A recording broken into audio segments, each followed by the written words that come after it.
Chers membres de Trader Pro, bonjour. J'espère que vous allez bien, que vous avez la pêche. J'ai pas fait de vidéo depuis un petit bout de temps. J'ai moins tradé ces derniers temps. Ça m'a pas empêché de faire des gains, mais bon, avec le beau temps qu'on a eu, j'ai préféré un petit peu profiter de ma famille. Le point sur le portefeuille qui a été créé le 15 août 2021. Comme vous le savez, on anticipait une correction des marchés dès le mois d'août et septembre 2021. Hein. Ce qu'on avait prévu, c'est réalisé, hein, puisqu'on avait dit de vendre Apple, Netflix, Nvidia, beaucoup de valeurs qui ont atteint nos objectifs baissiers moyen terme, ainsi que les indices qui s'en rapprochent.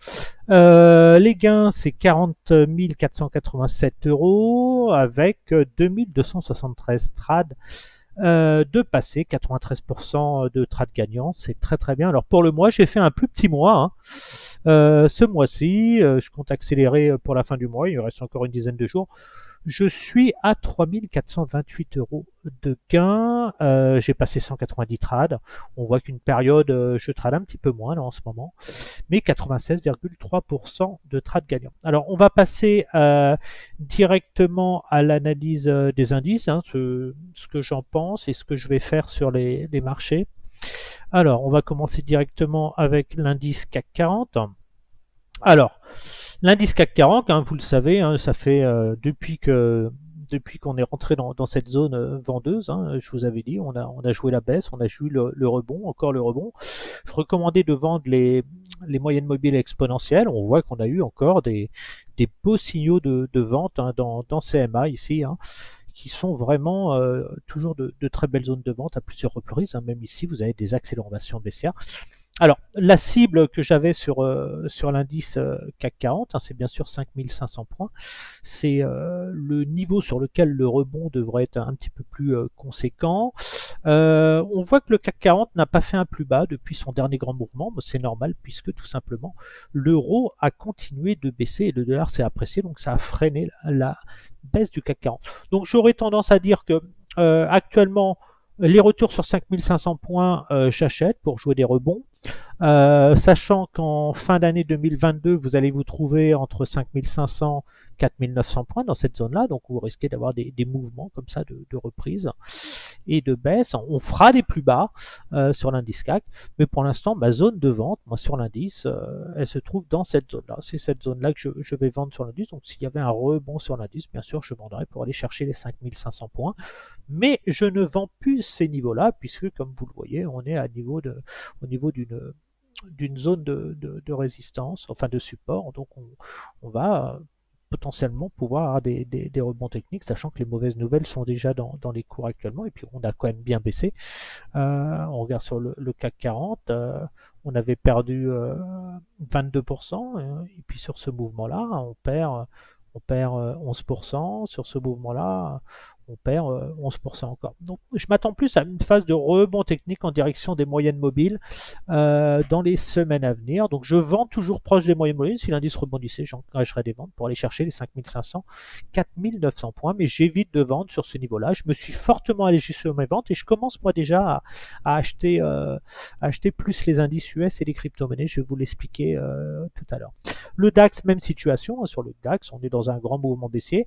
Mon potentiel baissier sur le DAX, hein, vous le savez, c'était 12 500, 12 600 points et après 10 300 points, 2002, 2003. Donc toujours pareil, hein, si on venait rebondir dans cette zone hein, de support ici, je profiterais alors de l'achat technique bien sûr, hein, mais à savoir qu'on va sur les 10 300 points. Donc je vais favoriser moi ce mouvement-là sur le moyen long terme.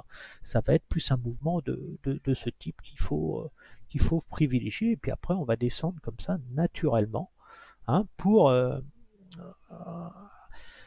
réduire les prix sur les capitalisations qui sont quand même assez astronomiques. Donc là, bien sûr, ici, n'allez pas, même si ça descendait encore, vous pouvez tenter des shorts, tout ça, mais vous êtes en retard. Hein, les zones de vente, c'est vraiment dans les MA ici, hein, toutes ces zones-là.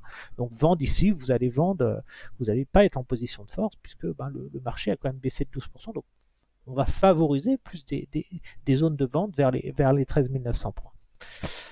Mais toujours pareil, hein, si vous vendez là et que ça remonte, ne paniquez pas, puisque vous allez de toute façon revenir à 12 600 et puis plus tard à 10 300 points. Et inversement, si vous êtes à l'achat ici, par exemple, et que l'indice remonte, ne pensez pas qu'en conservant vos achats, vous allez pouvoir vendre plus haut. Hein, absolument pas, vous allez perdre de l'argent encore dans les mois à venir. L'Eurostock 50, pareil, on voit qu'on est sur ce support. Donc pareil, on va finir par casser, aller vers les 3085 points.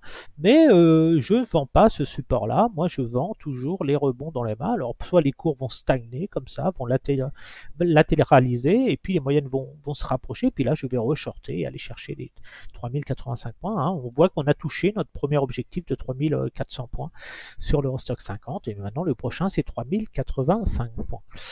Le Dow Jones, gros mouvement baissier sur le Dow Jones qui a marqué un nouveau plus bas ici, on le voit sur ce retracement là. Donc ma zone de vente idéale sur le Dow Jones maintenant, puisque je reste vendeur long terme, ça va être cette zone là, hein. Mais certainement que les moyennes vont évoluer avec un rebond de l'indice 1 et que cette zone là va se décaler. Puis à un moment je vais vendre dans les MA, toujours pareil, on voit bien ici, très belle zone de vente, très belle zone de vente, très belle zone de vente, et on aura encore une très belle zone de vente. Donc je vais tenter, moi, des petits achats techniques, peut-être, pour jouer un petit rebond vers les 31 000. Je vais voir ce que va donner le marché, mais la cible reste, bien sûr, les 28 300 points. Donc il faut plus s'attendre à un petit mouvement de reprise de ce type, et puis après, on va aller chercher ce niveau-là. Hein. Et sachant que le niveau que je vise à plus long terme, c'est bien sûr les 23 000 points, donc toujours vous allez descendre comme ça. Alors vous allez avoir des mouvements de rebond, mais cette zone-là, c'est une zone de short pour aller chercher les 28 300 points. Le Nasdaq, pareil, hein, le Nasdaq, je tente des petits achats sur le Nasdaq technique, mais c'est 10 400 points la cible, donc on peut tenter des petits achats techniques pour jouer une petite reprise vers les 12 000 points peut-être, mais toujours une très belle zone de vente hein, dans les MA, toujours ça, il faut favoriser ça. Des zones de vente ici, ça c'est des zones de vente, et puis vous avez votre zone de vente ici. Donc si jamais l'indice Nasdaq s'envolait comme ça et arrivait dans cette zone là, il faudra vendre cette zone pour aller chercher les 10 400 points. Et puis si jamais il descendait sur les 10 400 points, possible d'avoir un petit rebond technique aussi. Donc on attend d'avoir des confirmations. Notre stratégie c'est toujours pareil, on vend les rebonds dans les MA pour aller chercher les 10 400 points. On regarde sur le plus court terme sur le Nasdaq, on voit bien qu'on est vraiment dans des configurations. Aujourd'hui, on n'a rien d'haussier, on a une petite amorce en 30 minutes, on voit, mais ça reste très fragile. Donc on va vraiment attendre des confirmations. On est plus dans une phase, dans ce niveau-là, hein, sachant que nous, on a vendu énormément ces mouvements-là, on est plus dans une phase de prise de bénéfices sur les ventes à découvert que plus pour des achats francs. Hein. Plus des prises de bénéfices. Alors si les vendeurs à découvert s'allègent, ça va laisser rebondir le marché comme ici, puis on va pouvoir revendre à nouveau et aller chercher les 10 420, 10 400 points. Le marché va marquer une pause et là va latéraliser certainement, va nous faire un drapeau certainement, avant d'aller sur les 8 500 points, mon prochain objectif. Le SP500 exactement la même chose, hein. On a touché l'objectif que j'annonçais depuis les plus hauts, hein, depuis cette zone-là, je disais qu'on allait à 3700 points, on a rejoint cet objectif, donc je vise un rebond technique, une avancée des MA, et puis une zone de vente hein, dans les MA, bien sûr, à proximité des retracements, pour un prochain objectif de 3000 points sur le SP500. L'US 2000, on est sur un gros support, hein, massif des 1650 que j'annonçais dans mes dernières vidéos a été atteint, donc on va profiter d'un éventuel rebond technique dans cette direction pour aller shorter les MA et viser ensuite le prochain objectif des 1400 points. L'euro, je suis toujours à l'achat technique à l'euro sur ce gros support que l'on voit ici. Hein. On a vraiment ce gros retracement. Donc c'est le plus bas ici, on est vraiment dessus. Donc je joue toujours des petites, on a un double creux là, je joue une petite reprise de l'euro qui pourrait stimuler justement une reprise technique sur les indices US. Je reste naturellement vendeur de l'euro, hein, je vise une parité sur l'euro. Ma zone de vente sur le Forex, on travaille beaucoup plus sur le moyen terme, sur les MA. On va vendre toute opportunité de rebond technique dans cette zone-là sur l'euro-dollar pour aller chercher les 0,98, mais surtout la parité 1 euro pour 1 dollar. Donc rebond technique possible, hein, comme ça sur ce support. Hein. et puis là, belle zone de vente pour aller chercher ce niveau-là. De toute façon, on va rejoindre ce niveau-là et on ne va pas rebondir comme ça. Là, ce qui pourrait, c'est même qu'on pourrait même casser ce support-là. Je n'y crois pas parce qu'on est très éloigné des MA. On va plus stagner, attendre que les moyennes mobiles se rapprochent pour après engager d'autres zones de vente. On me demande sur le pétrole. Le pétrole, j'estime qu'on a un petit signal de vente intéressant sur le pétrole ici. On voit bien tous ces niveaux qui étaient des beaux signaux de vente sur le bas de la MA. On a une zone de vente. Cependant, j'attends une confirmation. Pourquoi j'attends une confirmation? Tout simplement parce qu'on voit bien qu'on n'a pas fait de plus haut dernièrement. Ici, on voit qu'on a un plus haut ici. Et là, le dernier plus haut n'est pas aussi haut que celui-là. Donc, on est plus dans une phase de triangle de consolidation sur le Brent. Donc, j'attends de voir ce qui va se passer dans les jours à venir. Mais un retour dans cette zone-là serait un gros potentiel d'achat pour viser les 150 et les 200 dollars dans les 12 à 24 prochains mois sur le pétrole. L'or, bien sûr, l'or, je suis toujours à l'achat sur l'or. Hein. On préfère l'or au Bitcoin et aux crypto-monnaies. Hein. Donc l'or, une excellente zone d'achat sur l'or. Si jamais l'or corrigé entre 1600, 1700 et 1500 points, c'est une grosse zone d'achat sur l'or. Je vise les 3000 dollars sur l'or. Là, on est sur une zone, on fait des zones de stabilisation, puis à un moment, l'or va s'envoler quand les marchés vont craquer, quand on aura un sell-off sur le marché. Donc là, on va continuer à avoir des mouvements d'oscillation comme ça, jusqu'à une envolée de l'or vers les 3000 dollars, et certainement, mais pas pour tout de suite, il faut attendre un peu, il faut encore, mais ce support-là, je l'achète, les 1600 dollars. Si on vient baisser dans les MA, là, toute cette zone-là, c'est une très belle zone d'achat pour jouer des rebonds techniques. Hein, comme sur l'argent aussi, très belle zone d'achat sur l'argent aussi. On a un gros support ici. Donc là, j'attends de voir. On sait que l'argent ne va pas s'envoler tant que le dollar ne va pas corriger, mais il va se passer quelque chose sur l'argent. Rester à l'écart de l'argent, favoriser l'or pour le moment. L'Ethereum, je suis à l'achat sur l'Ethereum. J'ai placé quelques petits ordres. Hein.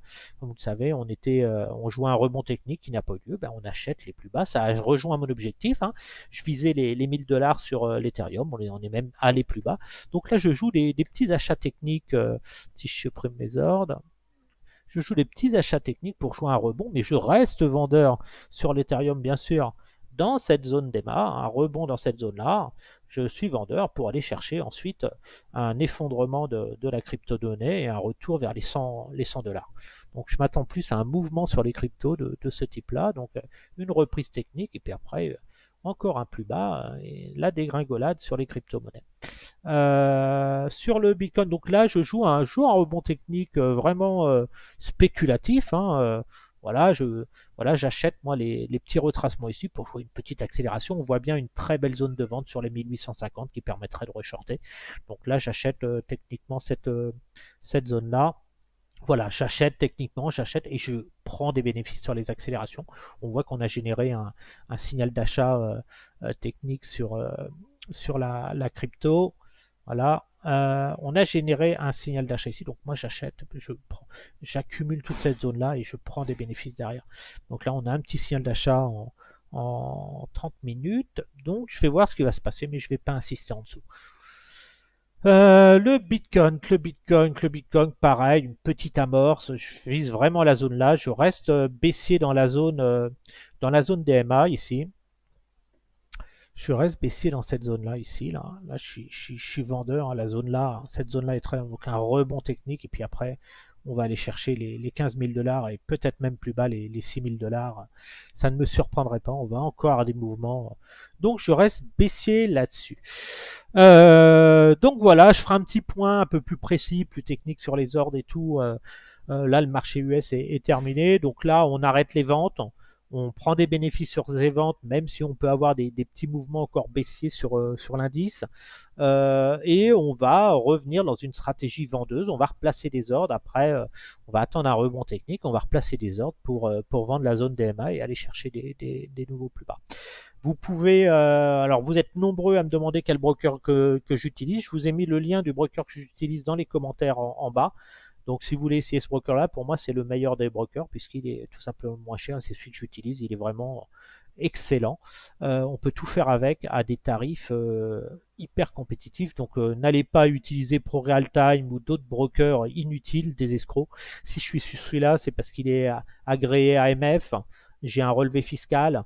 Vous pouvez tout faire dessus, trader, vous avez vraiment tout ce qu'il faut. Moi, je trade avec ça, vous voyez les performances, et c'est vraiment le seul broker que j'utilise. Sur ce, je vous dis à bientôt. Prise de bénéfices sur les ventes à découvert. Attendre de voir ce que donne le marché. Certainement un rebond technique qui va se produire, qui va nous permettre de vendre à nouveau sur les zones des MA. Sur ce, je vous souhaite à tous une excellente soirée.